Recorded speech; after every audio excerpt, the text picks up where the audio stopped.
bounce back culture is toxic in a way of where it's like, you should be 6 weeks postpartum running, starting your training for marathon. Like there's certain things I see a lot of women postpartum do online that are not educated in any stance starting to do. And it's like, what? A lot of women assume self-care is a spa, a massage, a workout, like, and it's like, no, like whatever you need to do to make yourself feel good is self-care. Mm-hmm. You know, everyone would look back and be like, oh, you look like sick and like shredded and like ripped.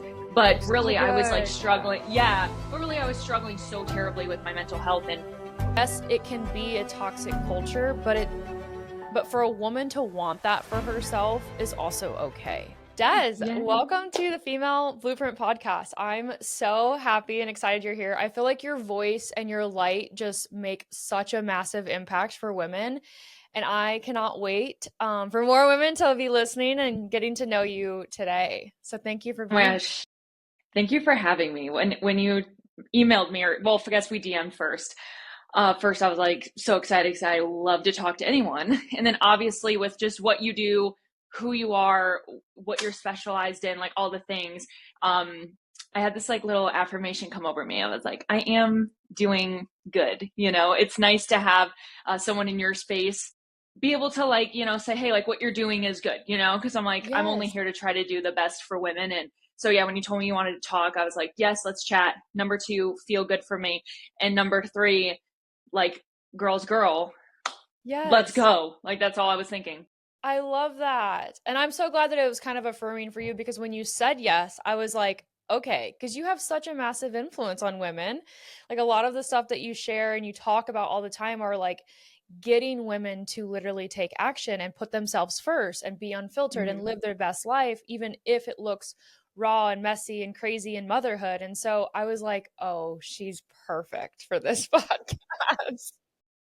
No, that really is something I've like fallen into. I mean, I think as you evolve in life, and specifically I had my first son at 25, and I mean, frontal lobe has frontal lobed since, you know, like growing and evolving. It's been so cool. And I've gone on like my own personal journey and sharing that through social media, and being able to take everyone through the ride. It's such a positive, right? Social media can have so many pros and cons, but I think being able to like grow along a lot of my audience and be able to like meet new audience always, it's such a blessing in that way. And just being able to do it online is such a honor, you know?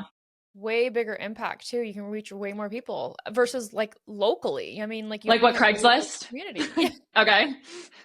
Boring. Craigslist. Wait, I forgot that even existed. That's hilarious. Yeah, I found roommates from there once in college. It was a crazy time. Like, why did I do that? Oh my God, I love that. Well, let's kick this off, kind of like I always like to, with your story, right? So for the women listening who may not know you yet, can you take us back a little bit?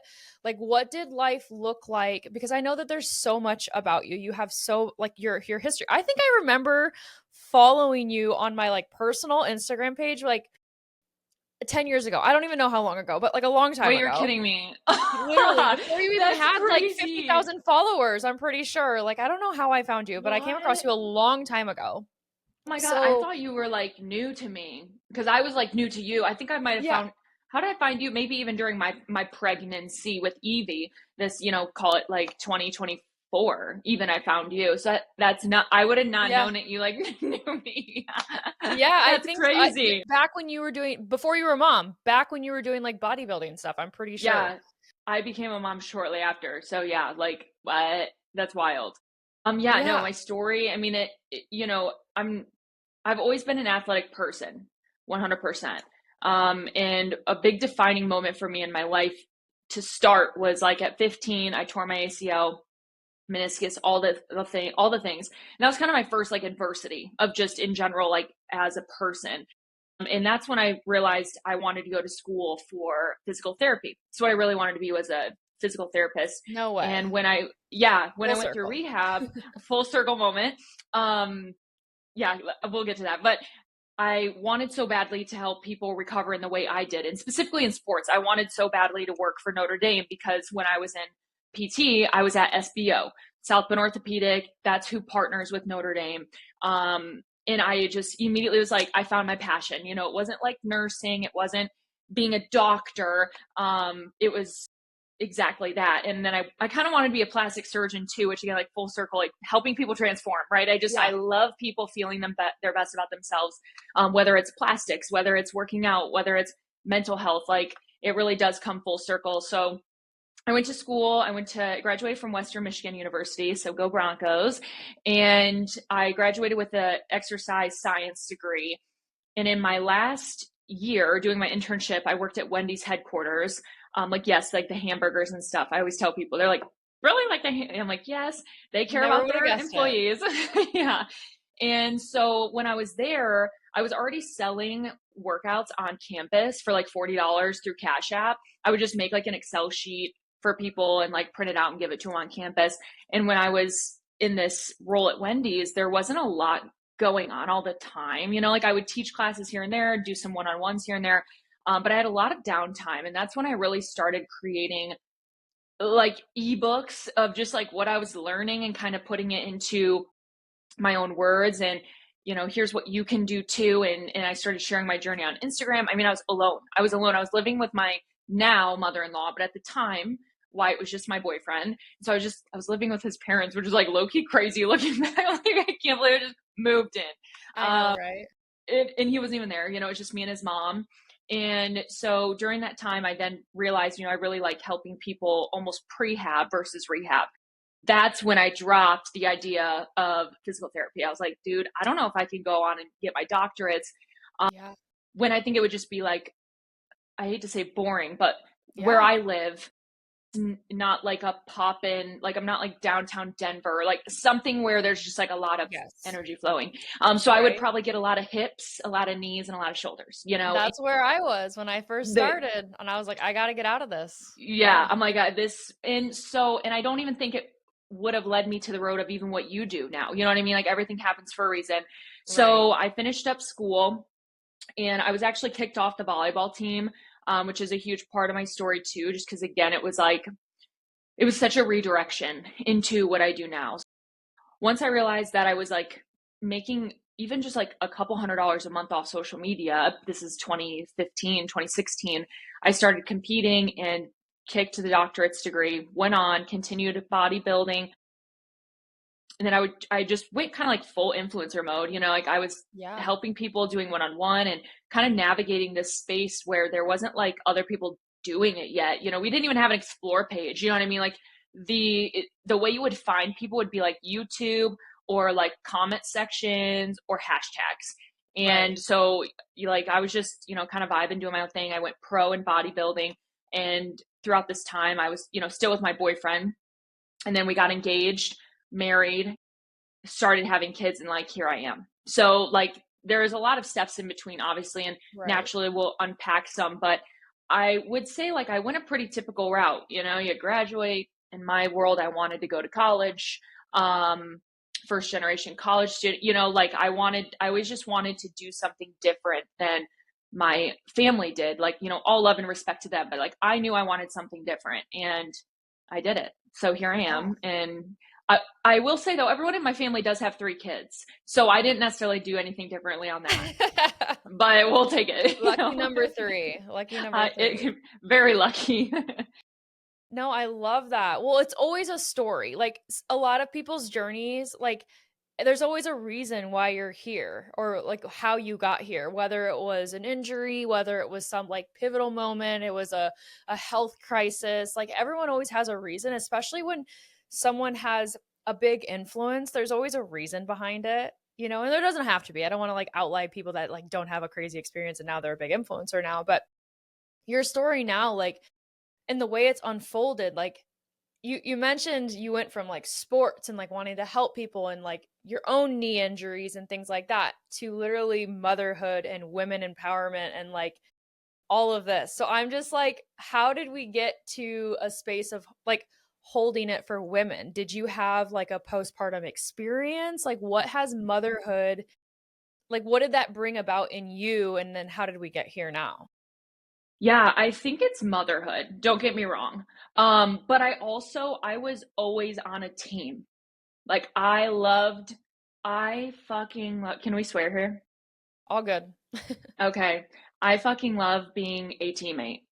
That is Yeah. my favorite. Like, just Yeah. thinking about the feeling of seeing a teammate succeed or winning a championship together, which I did in college, like, it's giving me goosebumps. Like, I love being a team player. I really do. Like, and so even now, like in my marriage and with my children, like, I love being a fucking team. It literally gets me amped up. I want to get jerseys that just say Piper on the back and make our own logos. Like it's our season every season, you know? Yes. And so I think that excitement for community and like team and like leadership in that way excites me.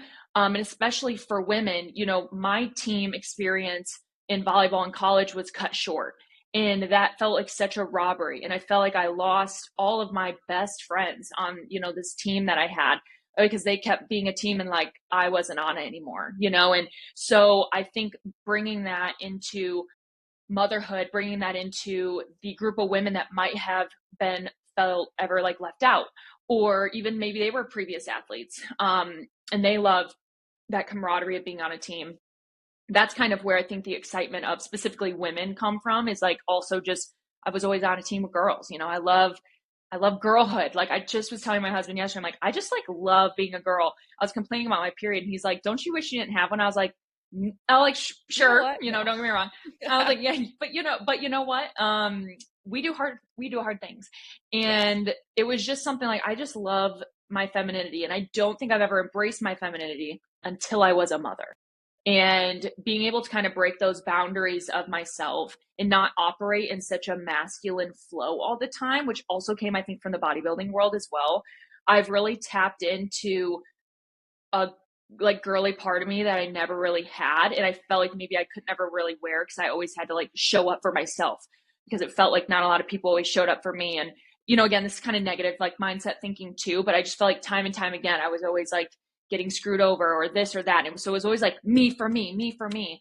And I've really like let go of a lot of those old memories and experiences I had in, you know, my early developmental years, teenage years, don't get me wrong, but I was really ready to step into like that feminine state. And again, I think with that, I've embodied more energy that, you know, you are who you hang out with. And I think the people that hang out with me are very much like me. Right. And so we just have like this like aura farm going on, and we're just keeping it real all the time. So I think motherhood, you know, transformed that feminine side of me, being able to just like take a breath and not always feel like I need to be in control, because with kids, you can never be. No. And And obviously that's I the can't truth. relate to that right now, but like every woman that I work with is pretty much a mom, and they say Sure. that all the time, right? And so that is, I love that because I resonate like kind of right now I'm in my like masculine, not necessarily masculine era, but it's like I'm a business owner, like I'm getting things done. So motherhood kind of slowed you down, would you say? It did. It slowed me down. However, I think it's because I learned to work more intentionally. Like I stopped trying to do every single fucking thing I ever thought of in my life, and was finally able to decipher, okay, what is worth my actual time? Because I don't have a lot of time now.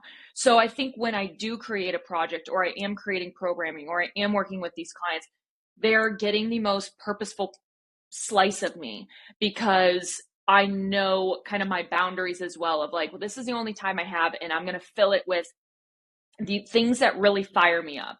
And Yeah. with that, you know, then you're working in a way that you're always like happy, right? Because like I'm like Yeah. I love what I do, and this is great.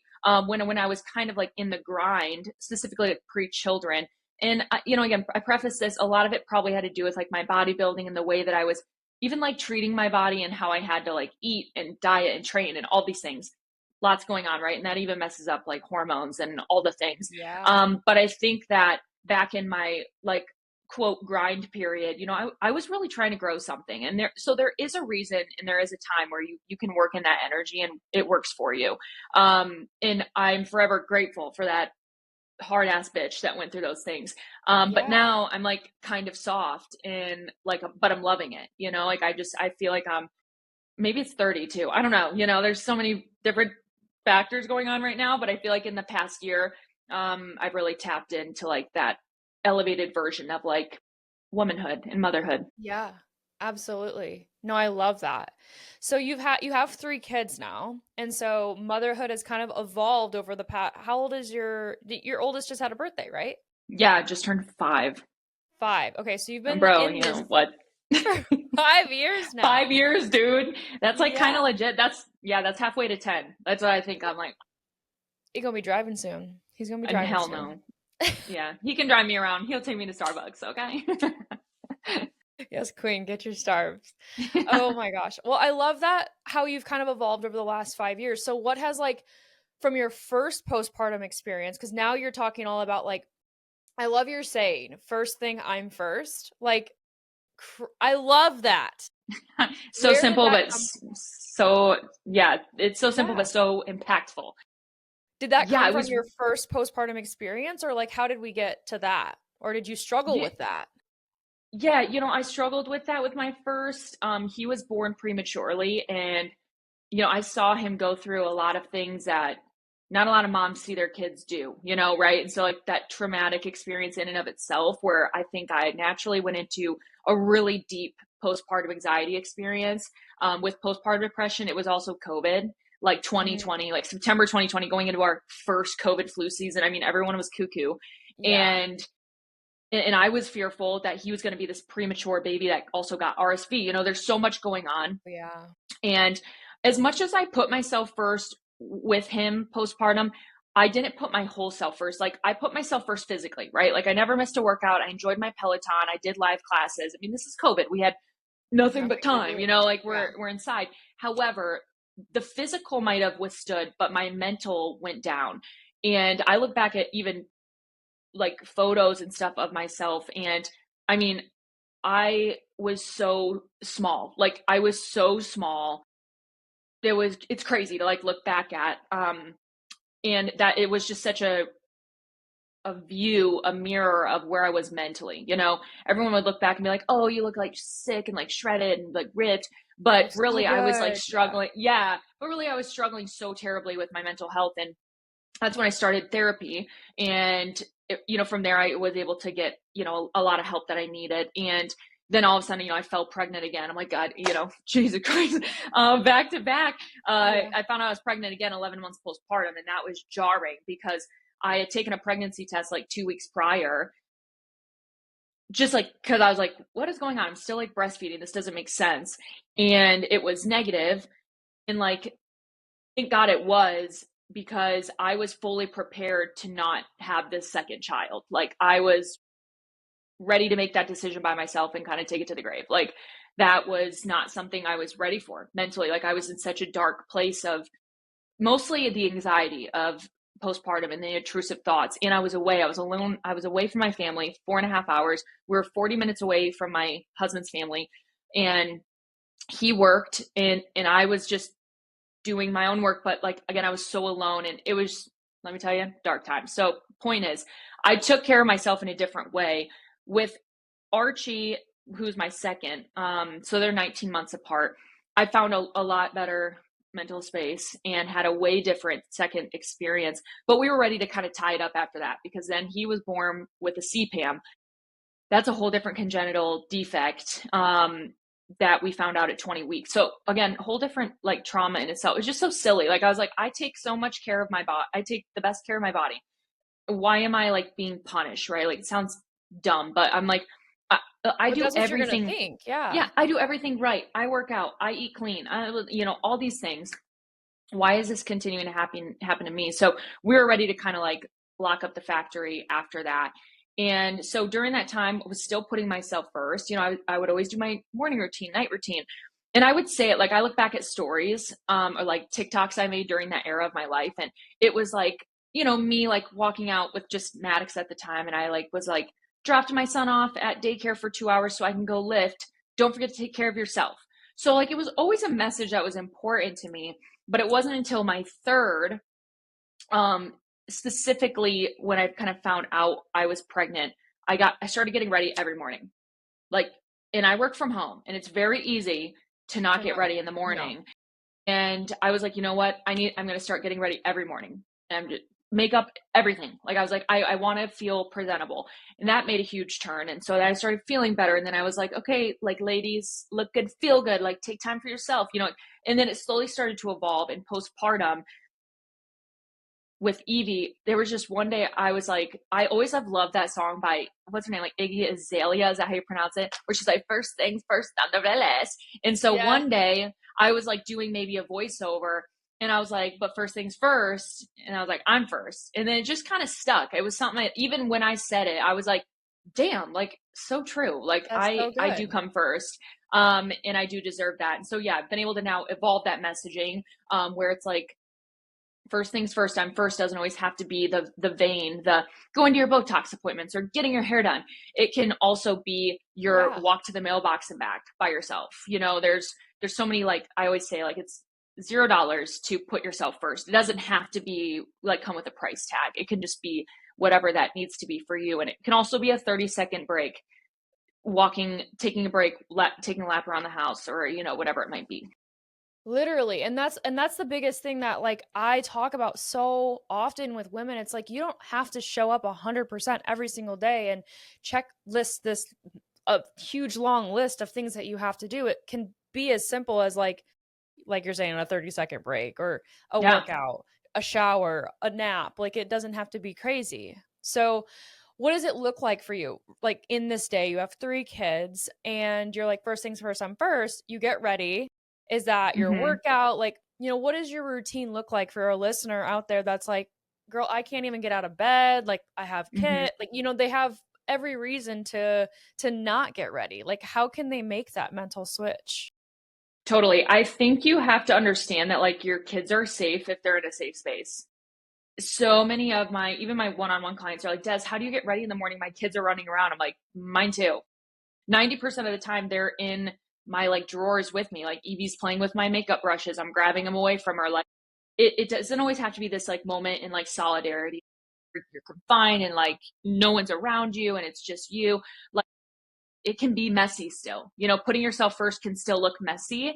It doesn't always have to still look like aesthetic. So in the mornings, like when my kids come in, they come in my bedroom, I shut the door. Either the boys are like playing, they're usually like rough housing, or I'll put on like a Magic School Bus episode because I love teaching them the good oldies. And Yes. then I'm getting ready and Evie's in the bathroom with me and maybe she already finished her bottle.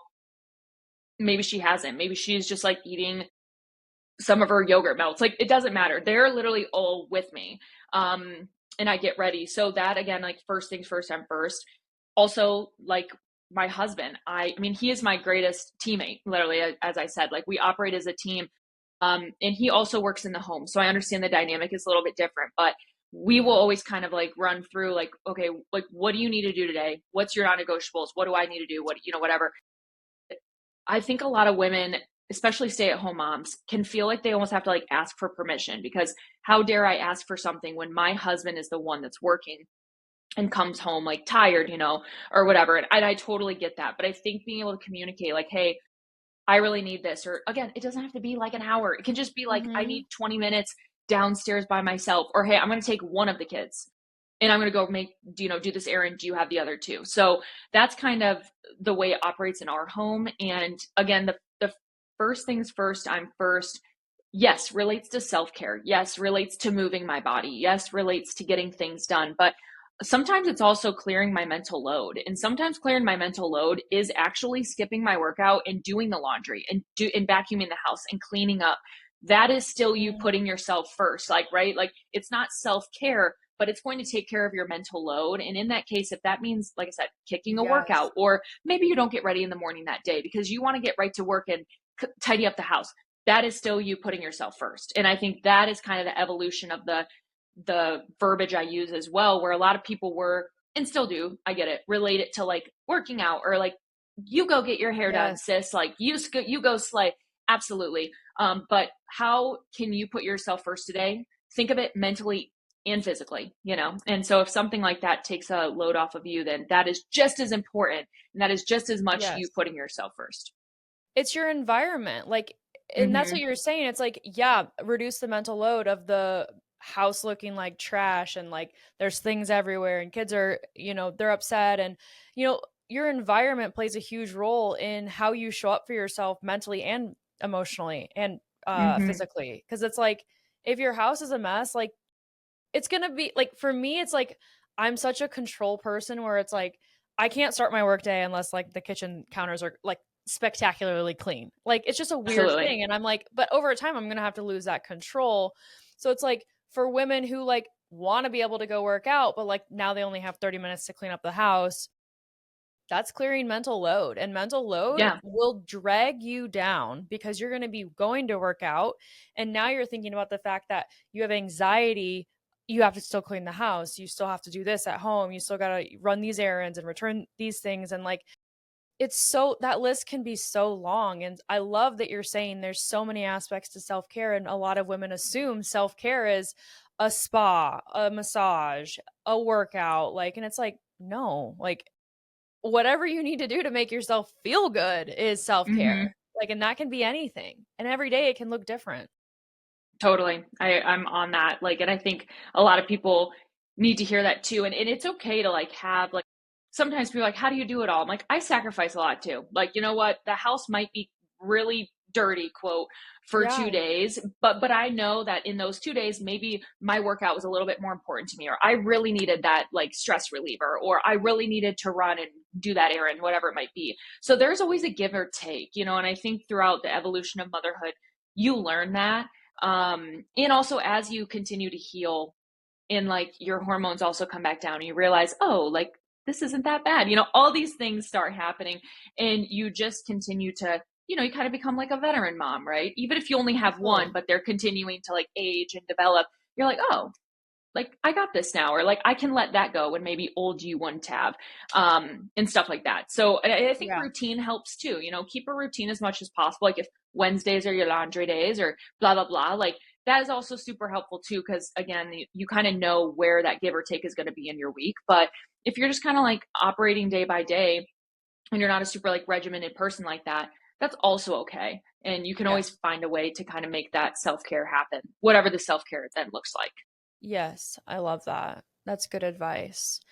So I'm curious because obviously your background is like bodybuilding, which is very much like looking good, feeling good, caloric restriction, work Hmm. out so many days a week, XYZ, all this, cardio, all that stuff. So bounce back culture. Okay. So I feel like so many women listening feel pressure to bounce back. Not Hmm. only aesthetically looking, but also like I work with a lot of women who are athletes. They Hmm. love running, they love working out, like maybe not in the bodybuilding world, but like whatever their favorite activity is, they want to bounce back to that.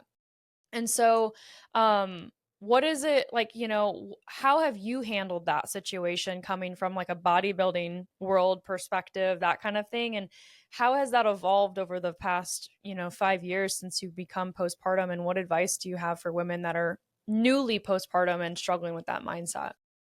Yeah, I think bounce back culture, there is a toxicity in it. However, I always like the hot take of saying like it's okay to want to bounce back. Yeah, Like I it, am you know what I'm 100% saying? on Like, that hey, same wavelength.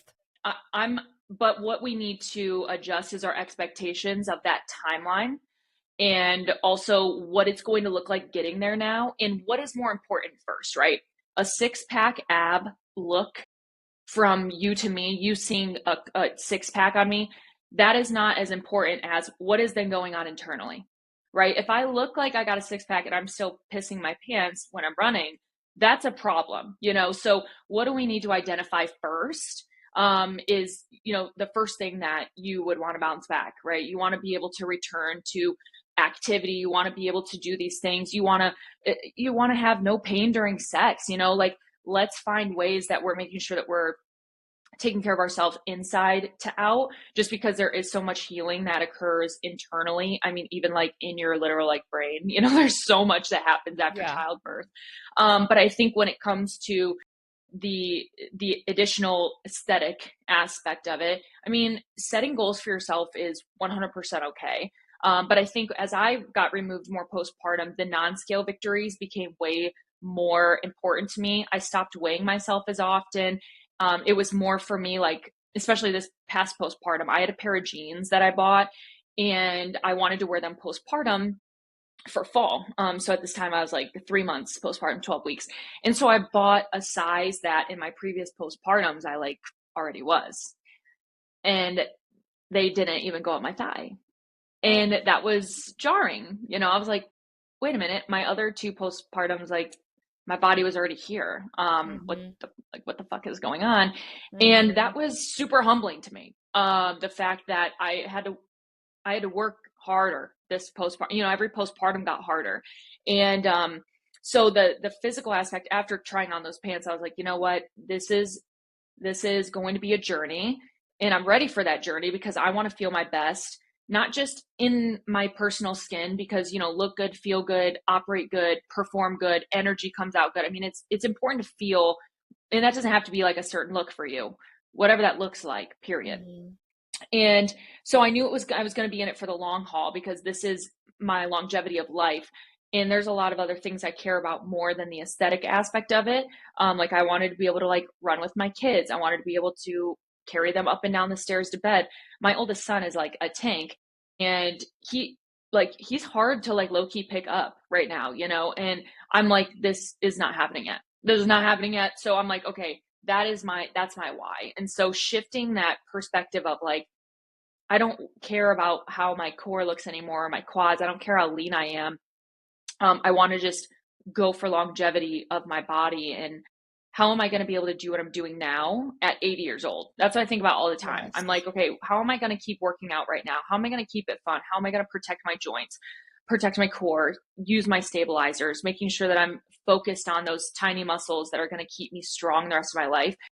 How am I going to work out now that I still can? And that's kind of where my shift of bouncing back happened, was after this third one, where I was just like really leaning into what is going to be the body of performance for me, not necessarily looks. Now, with the way that I continued to train, the way I prioritized my diet, and I'm a very 60-40 person during the weekends, and I'm a 70-30 during the week. So everyone's like 80-20, 80-20, like scratch that. I'm like 70-30 is a good day for me. 60-40 is really what I strive for. And that is 100% okay. So I knew that, with the way that I was training and the way I was prioritizing my diet, that transformation would come. And it did. I'm not going to lie, I feel my best yet. But that also comes from repeating the patterns when it feels like nothing's happening. And there were months where it felt like nothing was happening. And then you look back, you're like, wow, like, and that's the power of like continuing to show up when a lot of people would stop. So I think, yes. So yeah, bounce back culture is toxic in a way of where it's like, you should be 6 weeks postpartum running, starting your training for marathon. Like there's certain things I see a lot of women postpartum do online that are not educated in any stance starting to do. And it's like, what? Or they're even saying, right, yeah, like I'm running and like I'm sneezing and I peed when I sneeze, haha. Like they're laughing about it. It's like, you don't know the messaging. Like you're approving that is normal. Like, you know what I mean? Like you're, haha, I'm just going to keep running even though like I have leaking. I'm just going to like wear a pad, or I'm going to wear a line, like, but like, you don't have to, like, it's no. Like, I just want to shake everyone, I'm like, no, like, don't affirm other women that this is like, okay. Not that we're shaming you, right? We want you to just simply live your best life. And like, that is not your best life. So to round it all out, toxic, sure.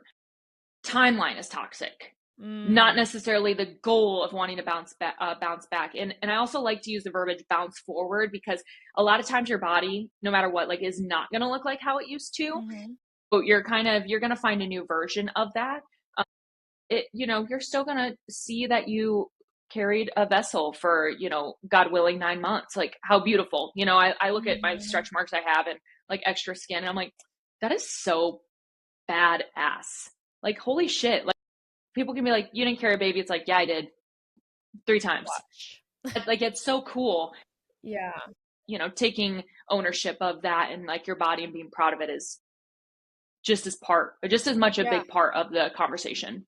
So honoring where you were, where you've been, and where you want to go. I think that I love that you say, like, yes, it can be a toxic culture, but for a woman to want that for herself is also okay.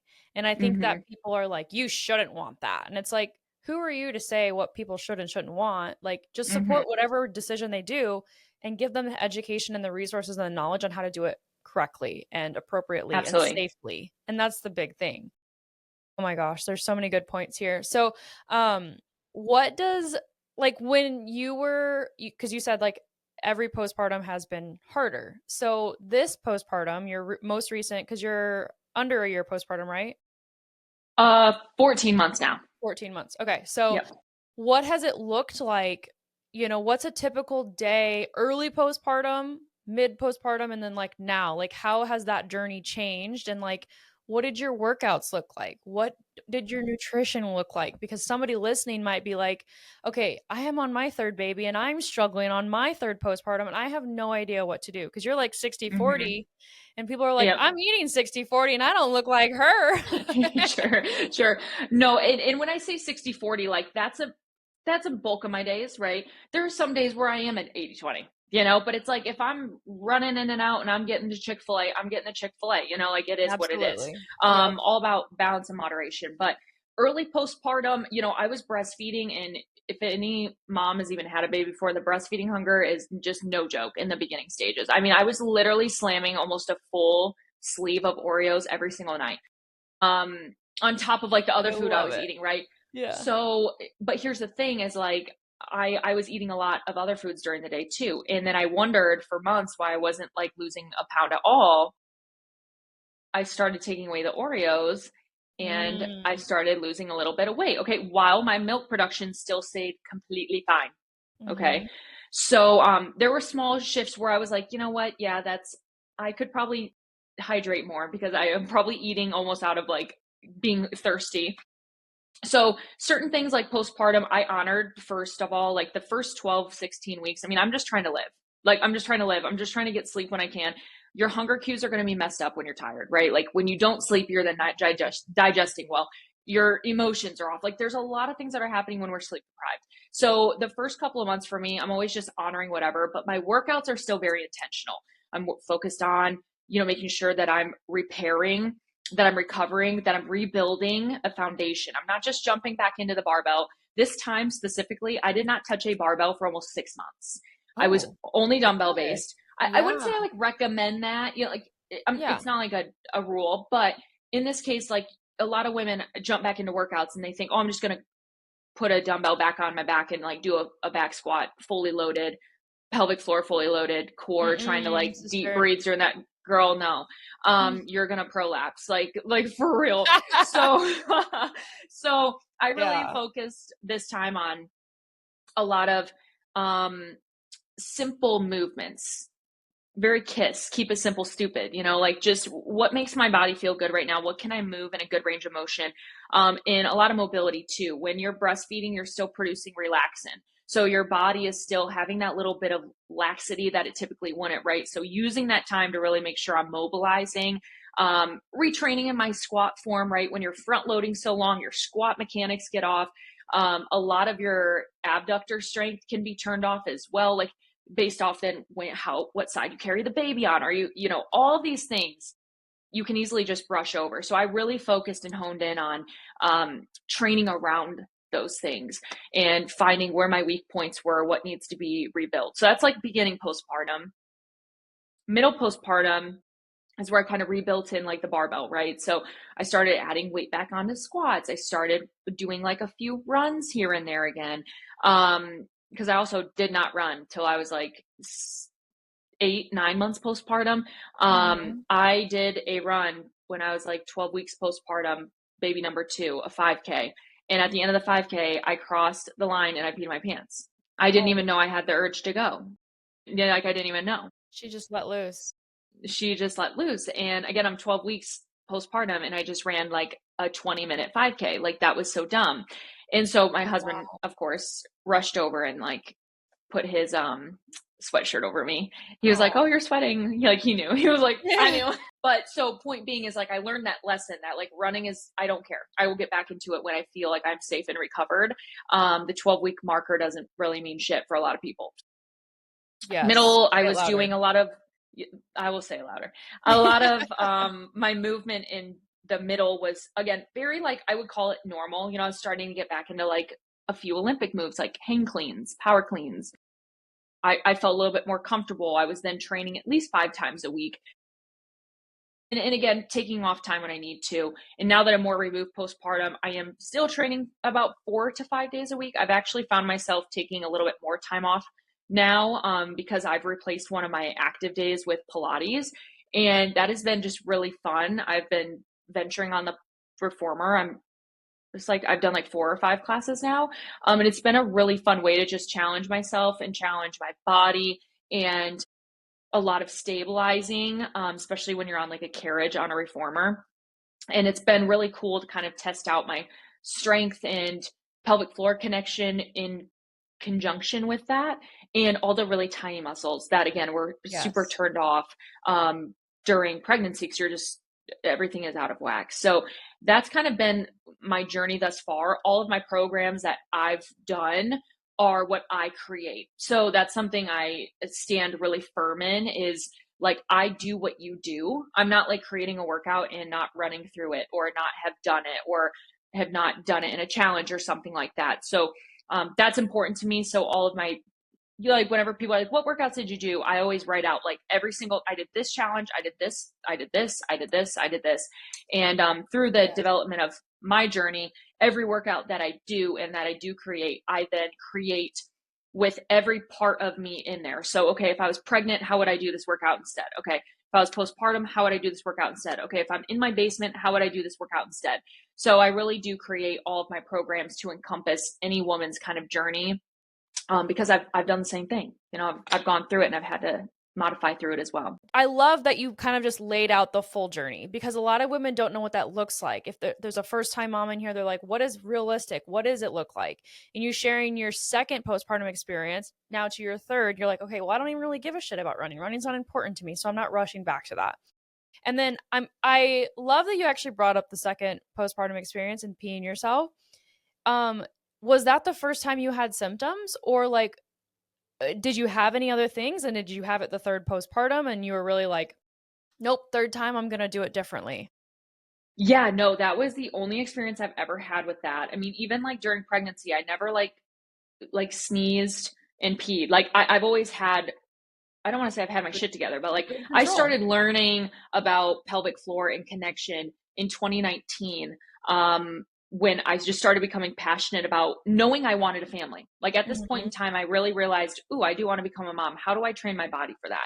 And that's where I started to just educate myself on DR and what happens to your body when, you know, you carry a pregnancy, and how can you prevent it? Like, if anyone wants to say that, 'cause I feel like most women, you know, you will get DR, but how do you make sure that you can come back from it stronger? So I felt pretty comfortable, like my first postpartum and my second. And transparently, again, my first postpartum, my son was 2 months early, and I was a first time mom. I didn't get super huge, you know, like I didn't have the same separation that a lot of women would. And I think sometimes like I would feel that discredits the experience I went on, but I can't help it, you know, whatever. So my second postpartum, I was really fine. All of my practice runs were fine. I had no issues, but I think I just like had to go, but didn't know, like I might have just been dying finishing that run. And then on top of that, wasn't able to then stop any form of stream. You know what I mean? So that was, and again, I was 12 weeks postpartum. I might have been I was between 12 and 14 weeks postpartum when I ran that. And it was supposed to just be like a stroll, you know, but you know me, like I just ended up going, right? Your mind is always ready before your body. And so my mind took over, and I didn't listen to my body. And yeah, that was the only time it happened, but it was a huge lesson to me that it's like, even when you think like you have your stuff together, you might not. And how so many women just live with that forever. You know what I mean? That was my one experience. And I was like, never again. I'm never, ever doing that again. And again, some other woman would maybe have that and be like, oops, like just another 4K, just another 5K, silly me. Yeah. That's not the vibe here. Yeah. And that's how it should be too. It's like, a lot of people just write it off as normal, and even like doctors and physicians do it too. And it literally grinds my gears. And that's the whole point of this entire podcast and everything I do, is because like, holy shit, you can run and lift and jump and cough and sneeze and not have those issues. And like, you don't have to settle 100%. For it. Like Yeah. No you matter can your squat a age. barbell and not prolapse. Like, and you can squat a barbell with prolapse and still be fine. Mm-hmm. And I Yeah. feel like a lot of people just tell themselves the stories of, well, that is what it is. Haha. Like it's Mm-hmm. fine. And Mm-hmm. I don't know where we get off on that messaging, or I mean, I think I see it on social media all the time. Everybody is just kind of talking about it and it's normalized in TikToks and Instagram reels and everybody is making jokes of it. So it Mm-hmm. lightens it. But a lot of people don't realize that like you don't have to struggle with those things. And when you do have those issues, you can do something about it. Like Yeah. absolutely. There's a way to rebuild the foundation, reconnect with the core, reconnect with the pelvic floor, strengthen your glutes, strengthen your adductors, your abductors, and everything above and beyond the pelvis to Yeah. really make your experience better to return to any exercise that you want to be able to return to. It's literally wild that people don't understand the extent of what pelvic floor training can actually do for your body. And so Mm-hmm. what does it look Totally. like for you now? Like you're helping women, you're pre-postnatal kind of trainer and things like that. So what kind of things and messages do you tell people now that you're 14 months out, you're kind of back to normal essentially, and Mm-hmm. what kind of messages do you give people on your platform? Yeah, number one, I always like send them your stuff. I'm like, here, just like honestly start here. Number one, like fucking Go start get here. help. Go get help. Number two, I myself, this postpartum, I did go to pelvic floor PT. I love And I that. just, yeah, and I did it purely for like even just to learn under someone like you. I want to understand um, what you do and why so that I can then teach my clients more while also directing them to the right source. Like I am never here to replace what you do. I am here to be a voice for what you do to continue to make sure what you're doing is being spread. So when I talk to my clients, assessing how did the workouts feel this week? How are you feeling? What's going on? Where are you struggling? What movements are you struggling with, etc.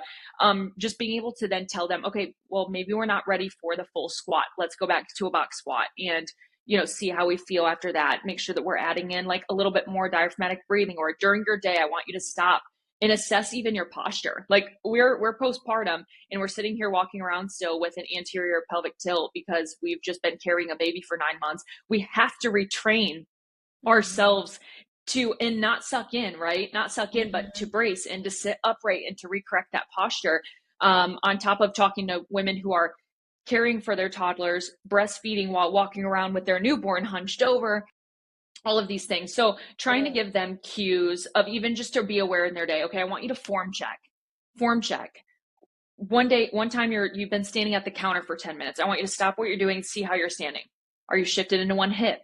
Are you bent over? Are you hunched over like a troll? Like what's going on? And once you start to think about those things, they become second nature where you snap out of them a little bit easier. Especially when it comes to things Yes. like baby wearing. That's a huge one for me. Is if you're baby wearing, they're front loaded baby wearing, and then they're getting in that anterior tilt feeling again, because it's like you're carrying a child. We have to snap Mhm. out of that and remember that we need to protect all of our organs and all of our things also that are like moving back into position, especially in those newborn stages as well. Yeah. Well, it's so important. And that's the biggest piece is that a lot of people too, like when they are postpartum, they focus a lot on like diastasis recti and they're like, oh, I got to close the gap. And oh my gosh, my pelvic floor. And I got to do these exercises and exercise. They're always like searching for the next gosh dang exercise. And it's like, Mm-hmm. y'all, it has nothing to do with exercise sometimes. Exercise Mm-hmm. reestablishes the connection between mind to muscle, but your lifestyle, your posture, the decisions you do outside of exercise, way more influence than what you do for 3 sets of 10 for 40 minutes 3 times a week. Like Absolutely. you have to pay attention to how you're standing, how you're sitting, how you're holding a newborn baby, how you're hunched over breastfeeding for every 2 to 3 hours for 17 months or 7 months or however long you breastfeed. Like that's combating a lot of the things that you're even doing in exercise. Like exercise can't heal all, and I don't know that enough women know that Mm-hmm. they're always searching for exercise to be the solution. And it's like it's also sleep, it's also stress, it's also mental clarity, it's also lifestyle, it's habits, it's posture, and it's all these like random things that not enough women are paying attention to postpartum. So the biggest thing too is like, don't chase after your six pack and healing the gap. And while those things are very important, there's a lot of things that you just need to like check in your day-to-day lifestyle and decisions that actually can play a huge role. A lot of times, like when I'm working with somebody, for example, with like leakage or prolapse, Mm-hmm. I obviously we give them a program, but it's like that's not going to be the solution. We do an evaluation with them and it's like, girlfriend, you're doing 10 of 20 of the worst habits that could also be contributing to your symptoms. We Right. change 10 of those habits and they're kind of still doing the same exercises they were doing before even working with us. And it's like their symptoms are already improving. It's like, was it the exercises or was it the 10 things that we just pointed out to you that you were doing wrong or incorrectly or all the time? And now you're seeing the difference because you actually feel better because you changed all these habits that you were doing wrong for so long. That's why. Absolutely. It starts with your ADLs. Yes. Yes. Yes. I love that. Okay, so if you could give every woman listening to this a new blueprint for how to live unapologetically as herself, what would it be? Because I'm very curious on your thoughts. A new blueprint. I think it would probably lead with one of my other mantras that I say, and it can't always be perfect, but it can always be done. That if that was the blueprint for every woman's life, I think life would be a lot easier because as women in society, I think we operate out of the idea of perfection. The perfect pregnancy, the perfect bounce back, the perfect weight loss journey, the perfect pelvic floor connection. We're always striving to be perfect. And not everything is going to be perfect. The perfect house, right? The perfect cleanliness, all these things. And a lot of things aren't always going to be perfect, but they can be done. And when you continue to get them done, sometimes they can also become perfect, right? Practice makes perfect. And getting in your habits, sometimes you then create perfectionism out of those habits. Like all of a sudden you're really good at cleaning your house because you know exactly what nook and cranny is always collecting the most dust, and you get there right away and bing, bam, boom, So I think that would be part of a new blueprint, would be to kind of redirect the mind of perfectionism and just know that some days certain things are only gonna get done. They don't have to be perfectly done. And then the other part of the blueprint would probably be the kind of first things first, I'm first mentality of just figuring out how to place yourself first in your day, and being okay with that. Like a lot of people used to get on me about like being a selfish mom, and that's why I kind of like was like, yeah, I'm a selfish mom, like I don't care. Was the idea of like, well, what about your kids? Well, whatever. And it's like, oddly enough, they get probably the top tier ever version of me, because I am taken care of, because I feel good, because this, that, and the other. And some people, again, I can see where like the lens of someone in a situation of like, maybe they don't have that village around them. And trust me, I feel for you. Like I was there once. They can look at that and be like, well, again, but like you're selfish or you're vain or whatever.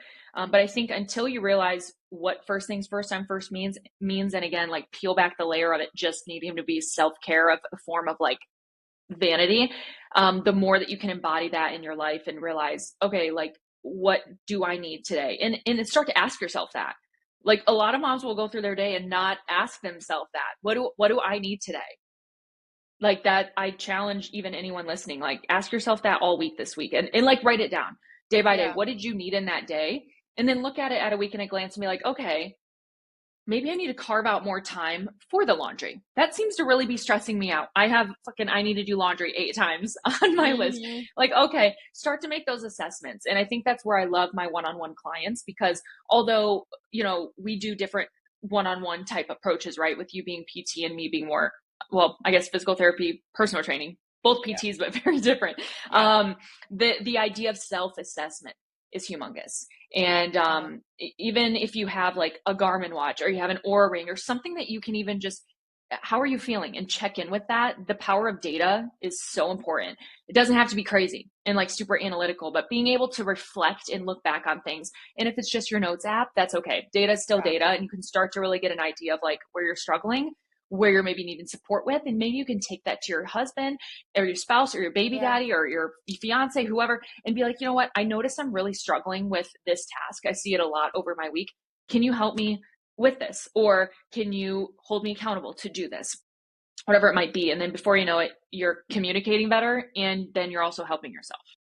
Oh my gosh. Write that down. I'm an architect. So good. Oh, well, that's the big thing. And oh my gosh, like, I don't think enough women know what they need to be able to ask for what they need too. And I love the idea of a self-assessment. It's like, okay, yeah, it's not as simple as like, oh my God, I need to go get my hair done or my nails done, but like, bitch, I just need to do the laundry. Like, can you just help me with the laundry that's listed on my list once a day, every day?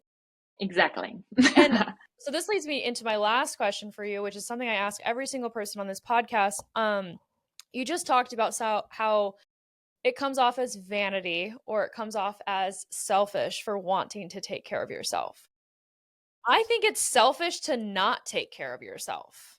Like, 100%. Everyone else around you struggles. Exactly. You outpour from nothing.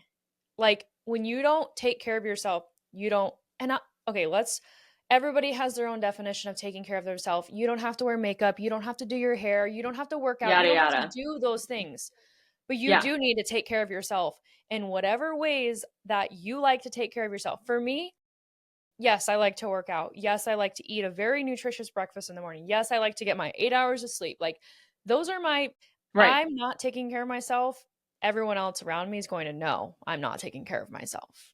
Like, absolutely. Yeah, I don't think that's selfish or vanity at all. And so my last question, and we'll wrap it up here, is I'm gonna what's one rule or piece of advice? And I think that this kind of goes with people thinking that taking care of yourself is selfish. That's an old blueprint. That's a myth. That's something that someone's like, if you take care of yourself and you don't get the kids at breakfast and you eat before them and you get ready before them, like, you're a bad mom. Like, so is that something that you learned or you were embodied like as a kiddo and your mom did that? Or like, what was something that you were told or shown early in life as like a kiddo, young girl, teeny bopper, young adult, new mom, that you've thrown out?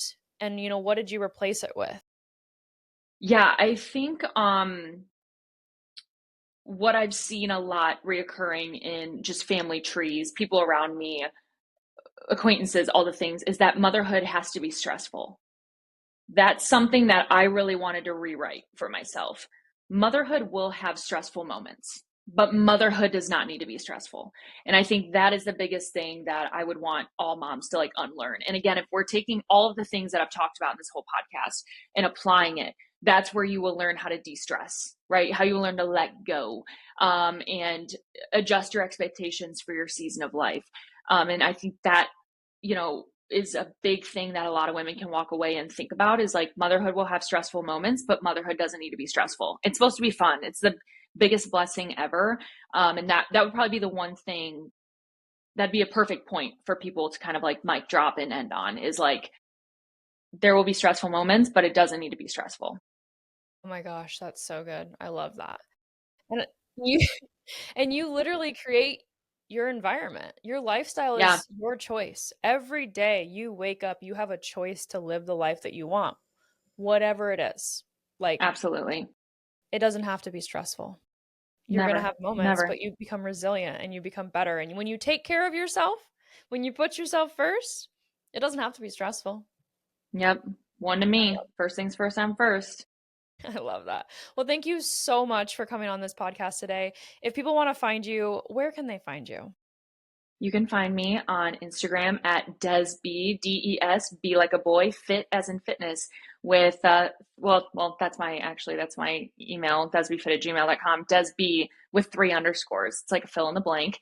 You can also find me on TikTok, Desb, same, and my website, desbfittraining.com. I love that. Well, I will link everything down in the show notes so people can find you. And thank you again so much. This conversation was also awesome. And I just love you, and I love getting to hear from you and having other people hear your story as well. Thank you for having me. I'm honored. To all my millennials and my Gen Z, I got you both here. I've been practicing. I love that. Thank you. See you guys next time. Bye.